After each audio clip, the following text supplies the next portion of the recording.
അസ്സാം വലൈക്കും dear friends. ഇന്നത്തെ നമ്മുടെ സ്പെഷ്യൽ നിങ്ങൾ ആരും ഇതുവരെയും ട്രൈ ചെയ്ത് നോക്കിയിട്ടില്ലാത്ത ഒരു അടിപൊളി വെറൈറ്റി റെസിപ്പിയാണ്. നമ്മുടെ ഈ വീഡിയോ കണ്ടുകൊണ്ടിരിക്കുന്ന സമയത്ത് നിങ്ങൾക്ക് ഇഷ്ടപ്പെടുകയാണെങ്കിൽ ഒന്ന് ലൈക്ക് ചെയ്തേക്കണേ. അതുപോലെ തന്നെ നമ്മുടെ ഈ ചാനൽ ആദ്യമായിട്ട് കാണുന്നവരും ഇതുവരെയും സബ്സ്ക്രൈബ് ചെയ്യാത്തവരും പ്ലീസ് ഒന്ന് സബ്സ്ക്രൈബ് ചെയ്തേക്കണേ. ഞാനിടുന്ന വീഡിയോസ് ഉടനടി കിട്ടുന്നതിനായി സബ്സ്ക്രൈബ് ബട്ടന്റെ തൊട്ടടുത്ത് കാണുന്ന ബെല്ലൈക്കൺ കൂടി ക്ലിക്ക് ചെയ്തിട്ട് ഓൾ എന്ന ഓപ്ഷൻ എനേബിൾ ചെയ്യാനും മറക്കല്ലേ. ആദ്യത്തിനെതിരായിട്ട് ഞാനിവിടെ 1/2 കിലോ ചെമ്മീനാണ് എടുത്തിട്ടുള്ളത്. ഇതിന്റെ കൂടെ 25 ചക്കക്കുരു എടുത്തിട്ടുണ്ട്. ഈ ചെമ്മീന് വൃത്തിയാക്കി എടുക്കുക. അതിന്റെ കൂടെ തന്നെ ചക്കക്കുരുവിന്റെ തൊലി കളഞ്ഞിട്ട് അത് നീളത്തിലൊന്ന് കട്ട് ചെയ്തെടുക്കാം. ചെമ്മീന്റെ തലയും വാലും ഒക്കെ കളഞ്ഞ് അതിന്റെ നടുഭാഗത്തുള്ള ഒരു നൂല് പോലെ ഒരു സംഭവം ഉണ്ടല്ലോ, അതൊക്കെ മാറ്റണം. മാറ്റിയിട്ട് വേണം നല്ലോണം കഴുകി വൃത്തിയാക്കി എടുക്കാൻ. അതുപോലെ തന്നെ ചക്കക്കുരുവും അതിന്റെ തൊലി മാറ്റിയതിന് ശേഷം നല്ലോണം കഴുകി വൃത്തിയാക്കിയിട്ട് കട്ട് ചെയ്തെടുത്തതാണ്. കുരുവിന്റെ ബ്രൗൺ ഭാഗം വേണമെന്നുണ്ടെങ്കിൽ ചെത്തി മാറ്റിക്കളയാം. ഞാൻ ബ്രൗൺ ഭാഗം ഒന്നും മാറ്റാതെയാണ് ചക്കക്കുരു എടുത്തിട്ടുള്ളത്. നീളത്തിൽ വേണം ഇതുപോലെ നമുക്ക് കട്ട് ചെയ്തെടുക്കാനായിട്ട്. നമ്മൾ ചക്കക്കുരു എടുക്കുന്ന അളവെന്ന് പറയുന്നത് നമ്മൾ എത്രയാണോ നമുക്ക് ചെമ്മീൻ കിട്ടുന്നത് അതിന്റെ ആ ഒരു ക്വാണ്ടിറ്റിയിൽ തന്നെ, ആ ഒരു അളവിൽ തന്നെ ചക്കക്കുരു എടുക്കുക. 1 കപ്പ് ചെമ്മീനാണ് ഇപ്പൊ എനിക്ക് കിട്ടിയിട്ടുള്ളത്. നമ്മൾ 1/2 കിലോ ചെമ്മീൻ കഴുകി വൃത്തിയാക്കി എടുത്തപ്പോൾ ഇത്രയാണ് കിട്ടിയിട്ടുള്ളത്. ആ ഒരു അളവിലാണ് ഞാൻ 1 കപ്പ് ചക്കക്കുരു എടുത്തിട്ടുള്ളത്. രണ്ടും സെയിം എടുക്കുക. അപ്പൊ നിങ്ങളുടെ കയ്യിൽ ചക്കക്കുരു കുറവാണെന്നുണ്ടെങ്കിൽ കുഴപ്പമൊന്നുമില്ല, കുറച്ച് ചക്കക്കുരു ഇട്ട് വെച്ചാലും കുഴപ്പമില്ല. നമ്മൾ കഴുകി വൃത്തിയാക്കി കട്ട് ചെയ്ത് വെച്ചിരിക്കുന്ന ചക്കക്കുരു ഒരു മൺചട്ടിലേക്ക് ഇട്ട് കൊടുക്കുക. നല്ല വേവുള്ള ചക്കക്കുരു ആണെന്നുണ്ടെങ്കിൽ കുക്കറിൽ വേവിച്ചെടുക്കുന്നതായിരിക്കും നല്ലത്. ഇനി ഇതിലേക്ക് ഒരു 1/2 ടീസ്പൂൺ മഞ്ഞൾപ്പൊടി ചേർക്കാം. ആവശ്യത്തിനുള്ള ഉപ്പ് ചേർക്കാം. 1/2 ടീസ്പൂൺ ഉപ്പാണ് ചേർക്കുന്നത്. അപ്പൊ അവരവരുടെ അളവിനനുസരിച്ച് ഉപ്പ് ചേർത്ത് കൊടുക്കാം. പിന്നെ ചിലർക്ക് ചക്കക്കുരു ഒക്കെ കഴിക്കുമ്പോൾ ഗ്യാസിന്റെ പ്രശ്നങ്ങളുണ്ടാവും. അപ്പൊ അതുണ്ടാവാതിരിക്കാൻ വേണ്ടിയിട്ട് 1 ഇഞ്ച് വലിപ്പത്തുള്ള ഇഞ്ചി ചതച്ചാണ് ചേർത്ത് കൊടുക്കുന്നത്. ഇഞ്ചി വേണ്ടാന്നുണ്ടെങ്കിൽ ഇഞ്ചി ഒഴിവാക്കിയിട്ട് ചെയ്യാം. ഇനി ഒരു 1/2 ടീസ്പൂൺ കുരുമുളക് പൊടിയും കൂടി ചേർക്കാം. ആവശ്യത്തിനുള്ള വെള്ളം ഒഴിച്ചു കൊടുക്കാം. ഒരു 2 കപ്പ് വെള്ളമാണ് ഒഴിച്ചു കൊടുക്കുന്നത്. കുക്കറിലാണെന്നുണ്ടെങ്കിൽ 1 കപ്പ് വെള്ളമൊക്കെ ഒഴിച്ചു കൊടുത്താൽ മതിയാവും. ഒന്ന് ഇളക്കി കൊടുത്തതിന് ശേഷം നമുക്ക് മീഡിയം ഫ്ലെയിമിൽ വെച്ചിട്ട് മൂടി വെച്ച് ഇതൊന്ന് കുക്ക് ചെയ്തെടുക്കാം. അപ്പൊ ചക്കക്കുരൊക്കെ വെന്തോന്ന് ചെക്ക് ചെയ്ത് നോക്കാം. അപ്പൊ നമ്മൾ പിടിച്ച് നോക്കുന്ന സമയത്ത് ചക്കക്കുരൊക്കെ വെന്തിട്ടുണ്ട്. വെന്തങ്ങ് ഉടഞ്ഞു പോവരുത്, അല്ല നമുക്ക് മുറിഞ്ഞു വരുന്നുണ്ട്. ഇനി ഇതിലേക്ക് ഒരു മാങ്ങയാണ് എടുത്തിട്ടുള്ളത്. അത്യാവശ്യം വലിപ്പമുള്ള ഒരു മാങ്ങ കട്ട് ചെയ്തെടുത്തത് ഇതിലേക്ക് ഒന്ന് ചേർക്കാം. മുരിങ്ങയ്ക്ക് 2ആയിട്ട് മുറിച്ചതും കൂടി ചേർക്കാം. പിന്നെ ഇതിലേക്ക് ഒരു വലിയ തക്കാളി ചെറുതായിട്ട് കട്ട് ചെയ്തതും കൂടി ചേർത്ത് കൊടുക്കാം. ഒന്ന് ഇളക്കി കൊടുക്കാം. എന്നിട്ട് നമുക്ക് വീണ്ടും ഈ മുരിങ്ങക്കൊക്കെ ഒന്ന് വെന്ത് കിട്ടണം, മൂടി വെച്ച് കൊടുക്കാം. ഇതിൻ്റെ കൂടെ തന്നെ നമുക്ക് പച്ചമുളക് 4 എണ്ണമാണ് എടുത്തിട്ടുള്ളത്. അവരവരുടെ എരിവിനനുസരിച്ചിട്ടുള്ള പച്ചമുളക് ചേർത്ത് കൊടുക്കാം. എരിവുള്ള പച്ചമുളകാണെന്നുണ്ടെങ്കിൽ 2 എണ്ണമൊക്കെ ചേർത്താൽ മതിയാവും. ഇത് അത്ര എരിവില്ലാത്തത് കൊണ്ടാണ് 4 പച്ചമുളക് എടുത്തിട്ടുള്ളത്. ഇനി ഫ്ലെയിം കുറച്ച് തന്നെ വെക്കാം. എന്നിട്ട് മൂടി വെച്ച് കുക്ക് ചെയ്തെടുക്കാം. ഈ ഒരു സമയം കൊണ്ട് മിക്സിയുടെ ജാർ എടുക്കുക. ഇതിലേക്ക് 1/2 കപ്പ് ചിരകിയ തേങ്ങ ഇടാം.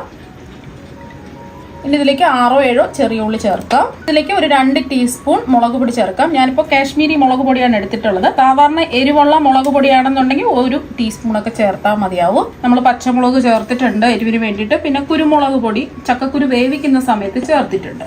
ഇനി ഇതിലേക്ക് മല്ലിപ്പൊടി ചേർത്ത് കൊടുക്കാം. നമ്മൾ എത്രയാണോ മുളക് പൊടി എടുക്കുന്നത് അതിന്റെ പകുതി 1 ടീസ്പൂൺ മല്ലിപ്പൊടി ചേർക്കാം.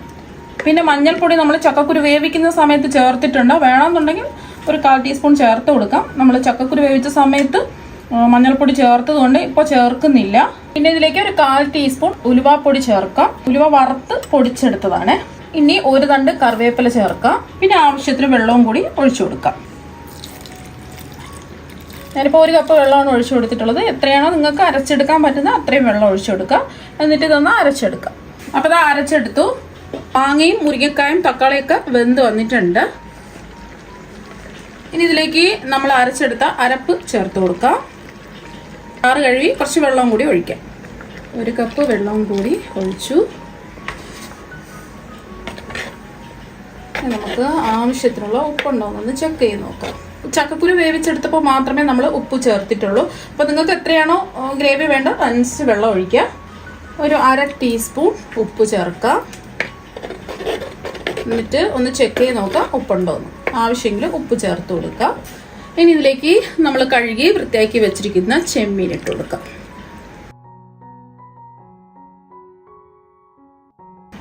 മീഡിയം ഫ്ലെയിം വെക്കുക. ഒന്ന് തിളച്ച് ഒരു 6-7 മിനിറ്റ്. ഈ ചെമ്മീൻ അധികം ഒന്നും വേവില്ല, അപ്പോൾ അതുകൊണ്ട് 6-7 മിനിറ്റ് ഒക്കെ ഒന്ന് തിളച്ചാൽ മതിയാവും. അപ്പോൾ ഇതുപോലെ തിളച്ച് വരുന്ന സമയത്ത് ഒരു 1-2 തണ്ട് കറിവേപ്പില കൈകൊണ്ട് ഞെരടി ഇട്ട് കൊടുക്കാം.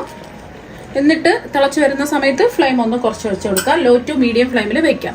പിന്നെ നമ്മൾ നോക്കിയിട്ട് പുളി കുറവുണ്ടെന്നുണ്ടെങ്കിൽ കുറച്ച് പുളിവെള്ളം കൂടി ചേർത്ത് കൊടുക്കുക. നമ്മൾ ഒരു മാങ്ങയല്ലേ എടുത്തിട്ടുള്ളത്, അപ്പോൾ നോക്കുക പുളി ആവശ്യത്തിനുണ്ടോ എന്ന്. ഇല്ലാന്നുണ്ടെങ്കിൽ കുറച്ച് പുളിവെള്ളം കൂടി ഒഴിച്ചു കൊടുക്കുക. പുളി കുറവായതുകൊണ്ട് കുറച്ച് പുളിവെള്ളം കൂടി ഒഴിച്ചു കൊടുക്കുക. ഒരു 2 ടേബിൾ സ്പൂൺ പുളിവെള്ളമാണ് ഒഴിച്ചു കൊടുക്കുന്നത്. ഒന്ന് ഇളക്കി കൊടുത്തതിന് ശേഷം ഒരു 6 മിനിറ്റ് ഒക്കെ തിളച്ചതിന് ശേഷം കുക്ക് ചെയ്താൽ മതി. ഒരുപാടങ്ങ് നമ്മൾ കുക്ക് ചെയ്യുകയാണെന്നുണ്ടെങ്കിൽ റബ്ബർ പോലെ ആയിപ്പോവും ഈ ചെമ്മീൻ. അതൊന്ന് പ്രത്യേകം ശ്രദ്ധിക്കാം. ഇതൊന്ന് വെന്ത് വരട്ടെ. അപ്പം നമ്മളിപ്പോൾ ചെമ്മീൻ വേവിക്കാൻ വെച്ചിട്ട് ഇതാ ഒരു 7 മിനിറ്റ് ആയിട്ടുണ്ട്. നല്ലതുപോലെ വെന്തൊക്കെ വന്നിട്ടുണ്ട്. ഇനി ഒരുപാടിട്ട് വേവിക്കേണ്ട ആവശ്യമില്ല, എന്നാൽ പിന്നെ ഇത് റബ്ബർ പോലെ ആയിപ്പോവും.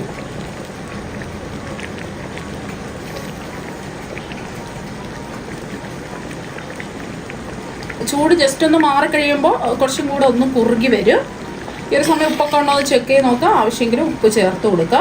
പിന്നെ നമുക്ക് ഒരു കാര്യം കൂടി ഇതിൽ ചേർക്കാനുണ്ട്. ലാസ്റ്റിൽ ഇത് വേണമെന്ന് നിർബന്ധമൊന്നുമില്ല, നല്ലൊരു പ്രത്യേക ടേസ്റ്റ് ആയിരിക്കും. 1 ടേബിൾ സ്പൂൺ വെളിച്ചെണ്ണയിലേക്ക് ഒരു 1/2 ടീസ്പൂൺ കടുക് പൊട്ടി വന്നതിന് ശേഷം 2-3 വറ്റൽമുളകും കറിവേപ്പിലയിട്ട് മൂപ്പിച്ചെടുത്തതാണ്. ഇത് വേണ്ടാന്നുണ്ടെങ്കിൽ നിങ്ങൾക്ക് ലാസ്റ്റ് 1-2 ടീസ്പൂൺ വെളിച്ചെണ്ണ കൂടി ചേർത്ത് കൊടുത്തതിന് ശേഷം ഫ്ലെയിം ഓഫ് ആക്കാം. ഇപ്പം ഞാൻ ഫ്ലെയിം ഓഫാക്കി കൊടുത്തു. ഇനി ഇത് നമുക്ക് കുറച്ച് സമയം ഇങ്ങനെ തന്നെ ഇരിക്കട്ടെ. നമുക്ക് മൂടി വെച്ച് കൊടുക്കാം. 3-4 മിനിറ്റ് ഇങ്ങനെ തന്നെ ഇരിക്കട്ടെ. ഒരു 3-4 മിനിറ്റ് വെച്ച് കൊടുക്കുക. എന്നിട്ട് തുറന്ന് നോക്കുക. നല്ലൊരു മണം വരുന്നുണ്ട്. അടിപൊളി ടേസ്റ്റ് ആണ്. ചോറിന്റെ കൂടെയൊക്കെ വേറെ ഒരു കറിയുടെ ആവശ്യമില്ല. പ്രത്യേകിച്ച് പുട്ടിന്റെ കൂടെയൊക്കെ കഴിക്കാൻ അടിപൊളി ടേസ്റ്റ് ആണ്. പുട്ടിന്റെ കൂടെ മാത്രമല്ല, നമുക്ക് എന്തിന്റെ കൂടെയും സൈഡായിട്ട് കഴിക്കാം. അടിപൊളി ടേസ്റ്റുള്ള ചക്കക്കുരുവും ചെമ്മീനും വെച്ചിട്ടുള്ള കറി ഒരു പ്രാവശ്യം ഒന്ന് ട്രൈ ചെയ്ത് നോക്കുക. തീർച്ചയായും നിങ്ങൾക്ക് എല്ലാവർക്കും ഒരുപാട് ഇഷ്ടമാകും. അപ്പൊ നമുക്ക് മറ്റൊരു വെറൈറ്റി വീഡിയോ ആയിട്ട് വീണ്ടും കാണാം. താങ്ക്